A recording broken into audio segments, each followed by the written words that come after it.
जय हिंद दोस्तों, आपके अपने यूट्यूब चैनल इलेक्ट्रिकल एजुकेशन में आपका स्वागत है। तो दोस्तों, इस चैनल पर आप नए हैं तो चैनल को सब्सक्राइब करें और बेल आइकन को दबाना ना भूलें, जिससे हर वीडियो की नोटिफिकेशन आपको सबसे पहले मिले। तो दोस्तों, कल की क्लास में हमने मैग्नेटिक यानी कि चुंबकत्व के बारे में कुछ प्रश्नों को देखा था। तो आज भी हम कुछ इम्पॉर्टेंट प्रश्नों को देखेंगे कि कौन सा प्रश्न हमारा छूट गया था, हम उसको अब इसमें देखने वाले हैं। तो दोस्तों, हमारा क्वेश्चन था उसी लेक्चर में हम जो है पूछे थे कि अस्थायी चुंबक का प्रयोग कहाँ किया जाता है।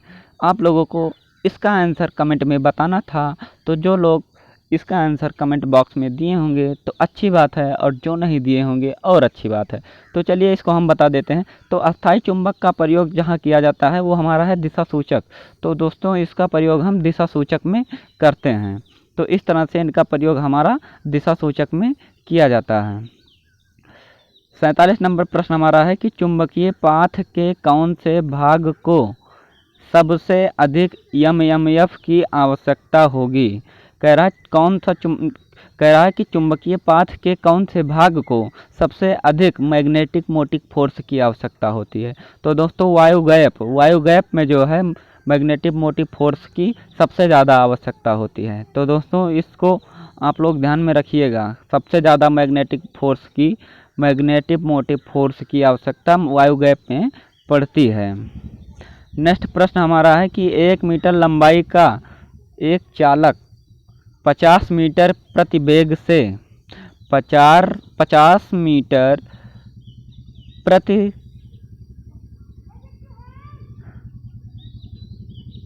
सेकंड के वेग से 1.5 वेबर प्रति मीटर स्क्वायर फ्लक्स घनत्व का एक समान चुंबकीय क्षेत्र उत्पन्न करने के लिए समकोण पर मूव करता है, तो प्रेरित ईएमएफ का मान क्या होगा। इसमें कह रहा है कि समकोण पर, यानी जो डिग्री हमारी होगी 90 डिग्री होगी। तो साइन 90 का मान दोस्तों 1 होता है। तो इस तरह से हम देखते हैं कि प्रेरित ईएमएफ ई बराबर BL साइन थीटा इस तरह से होता है। तो दोस्तों, ये जो हमारा चुंबकीय फ्लक्स घनत्व दिया गया है 1.5 गुणे में हमारा जो यल यानी कि लंबाई दिया गया है 1 मीटर गुणे 50 मीटर प्रति सेकंड के वेग से जो है ये चल रहा है। इसका वेग जो दिया गया है, वेग भी जो हमारा है वेग हमारा दिया गया है 50 मीटर प्रति सेकंड। और इसमें हमारा दिया गया है साइन 90 का मान क्या होता है 1। तो साइन 90 का मान 1 रख देंगे। तो इस तरह से जब हम गुणा कराएंगे 50 का 1 में गुणा कराएंगे 50 हो जाएगा, फिर 50 का 1 में गुणा कराएंगे 50 हो जाएगा, और 15 पचे 75, और ये 0 है 0 लगा देंगे। एक अंक बाद जो हमें दशमलव लगाना है, तो एक अंक बाद जब हम दशमलव लगा देंगे तो 0 का काम खत्म। इस तरह से हमारा 75 वोल्ट आंसर हो जाएगा। प्रेरित ईएमएफ जो हमारा होगा 75 वोल्ट। इस तरह से जो है हम प्रेरित ईएमएफ को ज्ञात कर लेते हैं। चलिए दोस्तों, नेक्स्ट प्रश्न को हम देखते हैं कि एक पिको फैरड किसके बराबर होगा। 10 की घात -12 माइक्रोफैरड, 10 की घात -9 माइक्रोफैरड, 10 की घात -6 माइक्रोफैरड, 10 की घात -3 माइक्रोफैरड। तो दोस्तों, एक पीक फैरड यानी कि एक पिको फैरड बराबर हमारा हो जाएगा 10 की घात -6 माइक्रोफैरड। इस तरह से जो है इसको हम जानते हैं कि एक पिको फैरड बराबर होता है 10 की घात -6 माइक्रोफैरड। चलिए दोस्तों, नेक्स्ट प्रश्न हमारा है कि चुंबकीय फ्लक्स घनत्व का मात्रक क्या होता है। तो दोस्तों, चुंबकीय फ्लक्स घनत्व का मात्रक होता है टेस्ला। वेबर हमारा फ्लक्स का होता है, और एम्पियर टर्न हमारा होता है एमएमएफ का, यानी एमएमएफ बराबर होता है NI यानी एम्पियर टर्न। इस तरह से जो है एम्पियर टर्न एमएमएफ का होता है, मैग्नेटिक मोटिव फोर्स का। तो दोस्तों, चलिए नेक्स्ट प्रश्न को हम देखते हैं। कह रहा है कि उच्च चुंबकीय पारगम्यता किसकी है। कह रहा है कि उच्च चुंबकीय पारगम्यता किसकी होती है, यानी कि लौह चुंबकीय, यानी पारगम्यता की मतलब किसमें जो है चुंबकत्व का गुण अधिक होता है? तो लौह चुंबकीय पदार्थ में जो है पारगम्यता अधिक होती है, उच्चतम चुंबकीय पारगम्यता होती है। तो उच्चतम चुंबकीय पारगम्यता जो होगी लौह चुंबकीय पदार्थ में होगी। इस तरह से होता है। नेक्स्ट प्रश्न हमारा है कि कौन सा पदार्थ प्रतिचुंबकीय पदार्थ है?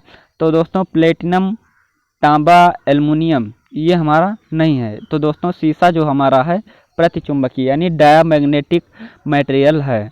तो सीसा को प्रतिचुंबकीय में हम रखते हैं यानी डायामैग्नेटिक मटेरियल। चलिए दोस्तों नेक्स्ट प्रश्न को हम देखते हैं। नेक्स्ट प्रश्न हमारा है कि किसी आवेश रहित चालक के निकट चुंबकीय क्षेत्र की दिशा किस नियम से हम ज्ञात करते हैं? जो आवेश रहित चालक के निकट चुंबकीय क्षेत्र की दिशा होती है तो दोस्तों उसको हम किस नियम से ज्ञात करते हैं? तो दोस्तों ये हमारा है दाएं हाथ के अंगूठे का नियम से ज्ञात करते हैं। दाएं हाथ के अंगूठे का नियम, जो आवेश रहित चालक के निकटतम चुंबकीय क्षेत्र की दिशा होगी हम उसको ज्ञात करेंगे दाएं हाथ के अंगूठे का नियम से। तो दोस्तों नेक्स्ट प्रश्न हमारा है, कह रहा है कि 2 माइक्रोफैरड के 4 कैपेसिटर एक श्रृंखला में जुड़े हैं तो तुल्य धारिता होगी यानी कैपेसिटेंस हमें ज्ञात करना है। टोटल धारिता कितनी होगी? तो दोस्तों जिस प्रकार रेजिस्टेंस श्रेणी में जुड़ता है, जिस प्रकार रेजिस्टेंस श्रेणी में जुड़ता है उसी प्रकार कैपेसिटर पैरेलल में जुड़ता है। जैसे सीरीज में जो है हम रेजिस्टेंस को जब R बराबर लिखते हैं तो R1 + R2 + R3 करते हैं इस तरह से। लेकिन जब हम इसको जोड़ते हैं कैपेसिटर को सीरीज में जोड़ते हैं तो 1/C बराबर 1/C1 + 1/C2 इस तरह से जोड़ते हैं।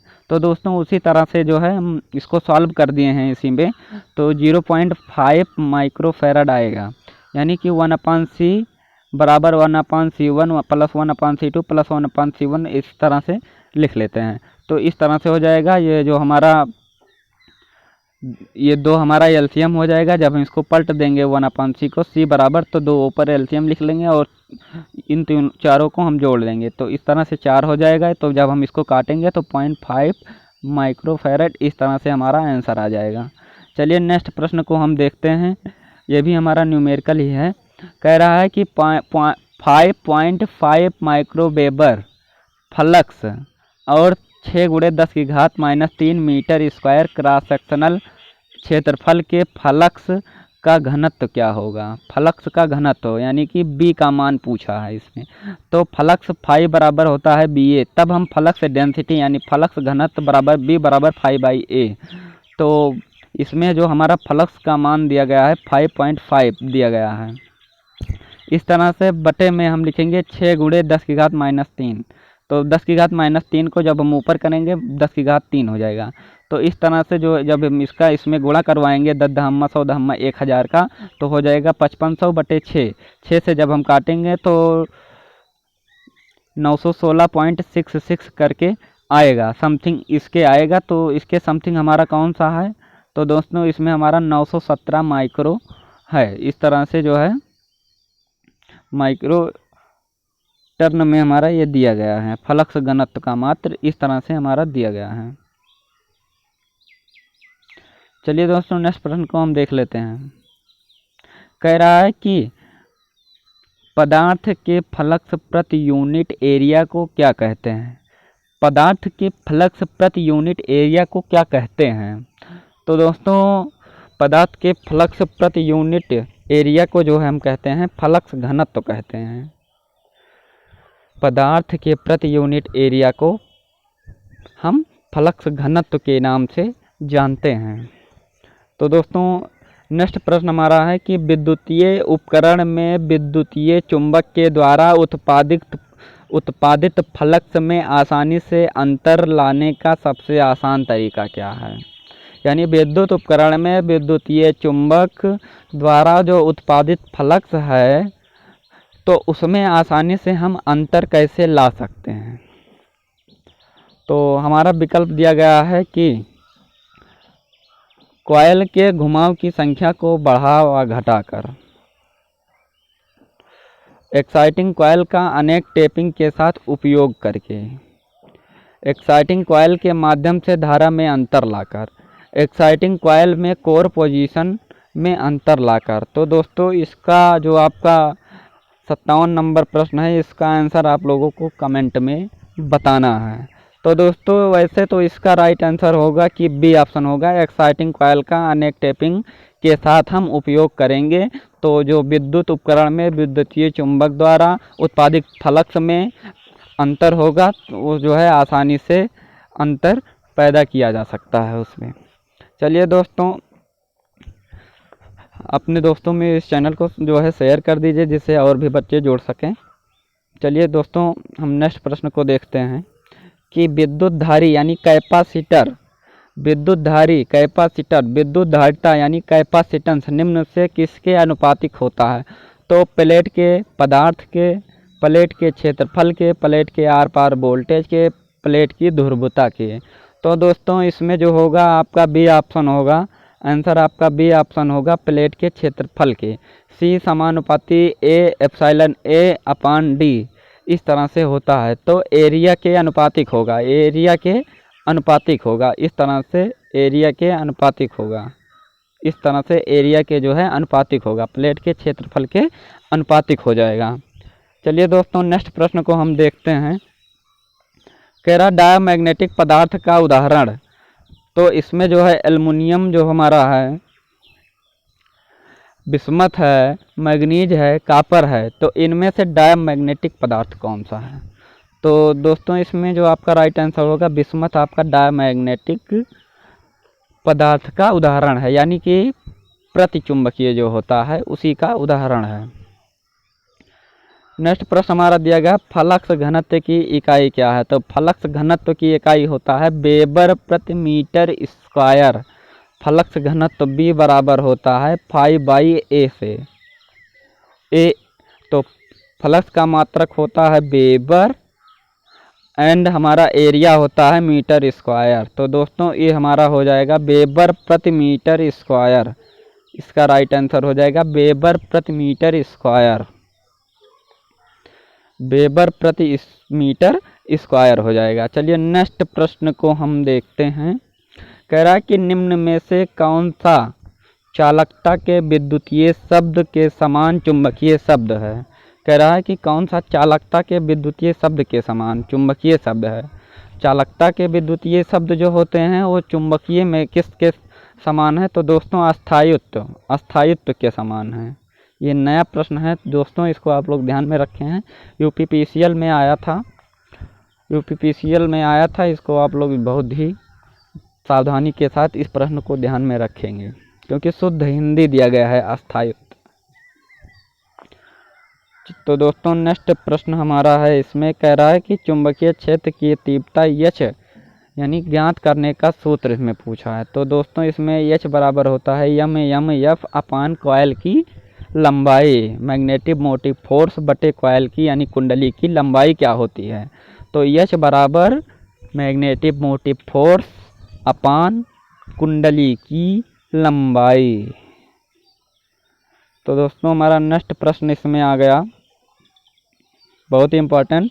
वह काल्पनिक रेखा जो चुंबकीय अक्ष के अभिलंब हो और चुंबक के केंद्र से होकर गुजरती हो उसे क्या कहते हैं? तो दोस्तों इसमें हम कहते हैं यमन्ने। जो काल्पनिक रेखा चुंबकीय अक्ष के अभिलंब और चुंबकीय के केंद्र से होकर गुजरती है वो हमारा यमन्ने कहलाती है, यानी मैग्नेटिक न्यूट्रल एक्सिस यानी कि चुंबकीय उदासीन अक्ष।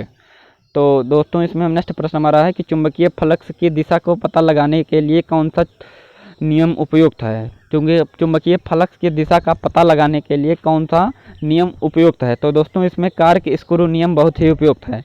चुंबकीय फ्लक्स की दिशा ज्ञात करने के लिए कार्क स्क्रू नियम बहुत ही इम्पोर्टेंट है। तो दोस्तों नेक्स्ट प्रश्न हमारा है कि कौन सा अणचुंबकीय पदार्थ है? कौन सा अणचुंबकीय पदार्थ है? तो बिस्मथ नहीं है, लकड़ी नहीं है, शीशा भी नहीं है। हवा हमारा चुंबकीय पदार्थ के गुण में आता है, हवा जो है हमारा चुंबकीय पदार्थ का गुण रखता है। चलिए दोस्तों नेक्स्ट प्रश्न हम देखते हैं कि चुंबकीय क्षेत्र की तीव्रता की इकाई यानी क्षेत्र तीव्रता की इकाई बताना है। क्षेत्र तीव्रता की इकाई होता है एम्पियर टर्न प्रति मीटर, एम्पियर टर्न प्रति मीटर। और पेपर कैपेसिटर का उपयोग कहाँ करते हैं? मोटर को स्टार्ट करने में हम करते हैं। पेपर कैपेसिटर का उपयोग हम मोटर को स्टार्ट करने में करते हैं, मोटर को स्टार्ट करने में। नेक्स्ट प्रश्न हमारा है कि कौन सा पदार्थ डायमैग्नेटिक पदार्थ है? तो दोस्तों डायमैग्नेटिक मटेरियल और जो है ये हमारा हुआ फेरोमैग्नेटिक मटेरियल और इस तरह से पैरामैग्नेटिक मटेरियल। तो ये जो तीन हमारे मैग्नेटिक मटेरियल आते हैं ये बहुत ही इम्पोर्टेंट है। इसमें से कई क्वेश्चन आपको मिल रहा है इस सेट में। तो दोस्तों ऐसा ही ऐसे हर चैप्टर का आप लोगों को सेट मिलता रहेगा और चैनल पर आप लोग इसको सब्सक्राइब करें और जो है इसको शेयर भी करें। तो दोस्तों इसमें आप लोग जुड़ते रहिए, ज़्यादा से ज़्यादा जुड़िए। और जो है चलिए हम नेक्स्ट प्रश्न को देखते हैं।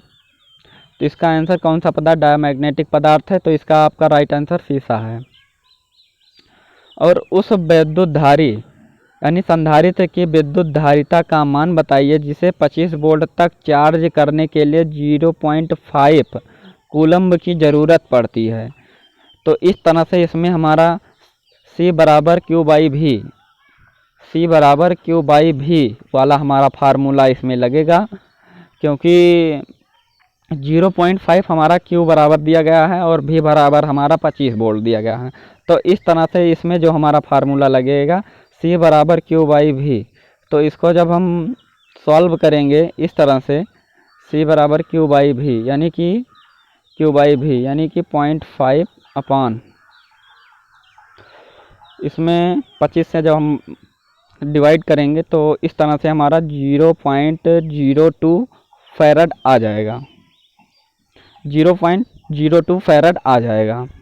तो इसमें हमारा राइट आंसर होगा 0.02 फैरड। इस तरह से आपका आंसर हो जाएगा। आप लोग इसका फार्मूला और इस प्रश्न को आप अपने कॉपी में नोट करके इसको आप लोग आंसर बताइए। चलिए दोस्तों लेट नहीं करेंगे क्योंकि नेक्स्ट क्लास भी हमें लेना है, इसलिए जो है आप लोगों का जल्दी से जल्दी इसमें करवा देते हैं। ज़्यादा नहीं, आपके 5 प्रश्न और बचे हैं। आप लोग इसमें बस लास्ट तक वीडियो को देखिए और जो है समझ में आएगा। जो ना समझ में आए उस प्रश्न का जो है प्रश्न नंबर आप कमेंट में लिख दीजिएगा, आप लोगों को बता दिया जाएगा। तो दोस्तों इसमें पूछ रहा है कि टेस्ला किसकी एसआई इकाई है? टेस्ला जो है किसकी एसआई इकाई है? तो दोस्तों फ्लक्स घनत्व की इकाई है, फ्लक्स डेंसिटी। फ्लक्स डेंसिटी का जो एसआई मात्रक है टेस्ला है। और वैसे तो हमारा जो मात्रक है वेबर प्रति मीटर स्क्वायर यानी कि 5/A से वेबर प्रति मीटर स्क्वायर। तो दोस्तों हमारा 71 प्रश्न है कि चुंबकशीलता की इकाई क्या होती है? चुंबकशीलता की इकाई क्या होती है? तो दोस्तों पहला option ampere turn, B option weber प्रति metre square, C option ampere turn प्रति वेबर, डी ऑप्शन कोई नहीं। तो चुंबकशीलता की इकाई अगर पूछेगा, केवल चुंबकशीलता की बात करेगा तो आप लोग इसमें ये मात्रक रहित राशि यानी रिलेटिव परमिबिलिटी आप लोग समझेंगे। अगर एब्सोल्यूट परमिबिलिटी कहता है तो हेनरी प्रति मीटर, और निर्वात में चुंबकशीलता पूछता है तब भी आप हेनरी प्रति मीटर लगाएंगे। तो इस तरह से इसको आप लोग सॉल्व करेंगे। चलिए दोस्तों 72 प्रश्न हमारा कह रहा है कि कौन सा चुंबकीय पद करंट के विद्युतिक पद के समान है? चुंबकीय पद जो है, कौन सा चुंबकीय पद है जो करंट के वैद्युतिक पद के समान है? तो जो हमारा विद्युत में होता है करंट होता है, और हमारा जो चुंबक में होता है दोस्तों ये हमारा चुंबक में फ्लक्स होता है। इस तरह से होता है। चलिए दोस्तों नेक्स्ट प्रश्न को हम देखते हैं कि क्या कह रहा है। कह रहा है कि कौन विद्युत चुंबक का अनुप्रयोग नहीं है? कौन सा विद्युत चुंबक का अनुप्रयोग नहीं है? तो कॉलिंग बेल नहीं है, प्रोटेक्टिव रिले नहीं है, ट्रांसफार्मर नहीं है, विद्युत आयरन जो हमारा है अनुप्रयोग में नहीं है। दोस्तों ये जो अभी हम बताए कि calling bell, protective relay, transformer नहीं है दोस्तों, सॉरी तो ये A option, C option and D option आपका चुंबक का अनुप्रयोग है, विद्युत चुंबक का अनुप्रयोग है, लेकिन विद्युत आयरन जो है चुंबक का अनुप्रयोग नहीं है। तो चुंबकीय विद्युत आयरन जो होता है, जब उसमें हम धारा को अप्लाई करते हैं तो जो है वो हमारा क्या होता है, ऊष्मीय ऊर्जा में बदलता है। तो इस तरह से हीटिंग एलिमेंट यानी कि विद्युत आयरन होता है, इलेक्ट्रिक आयरन। नेक्स्ट प्रश्न हमारा कह रहा है कि कौन सा पदार्थ, दोस्तों कौन सा पदार्थ अनुचुंबकीय में आता है, अनुचुंबकीय यानी कि पैरामैग्नेटिक मटेरियल में आता है। तो दोस्तों शीशा तो हमारा डायामैग्नेटिक में आता है, कागज़ भी हमारा डायामैग्नेटिक में आ जाएगा, और लकड़ी भी हमारा डायामैग्नेटिक में आ जाएगा। इस तरह से हवा आपका आ जाएगा पैरामैग्नेटिक मटेरियल में यानी अनुचुंबकीय पदार्थ में।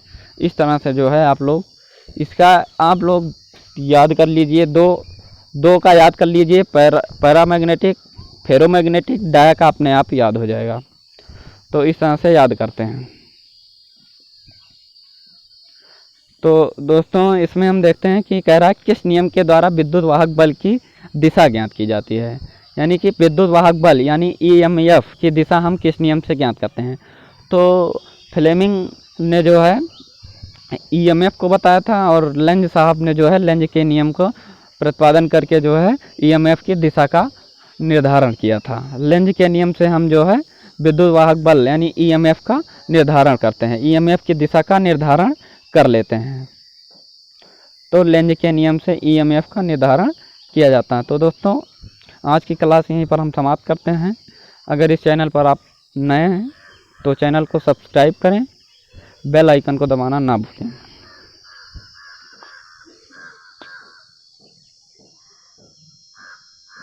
तो दोस्तों जय हिंद।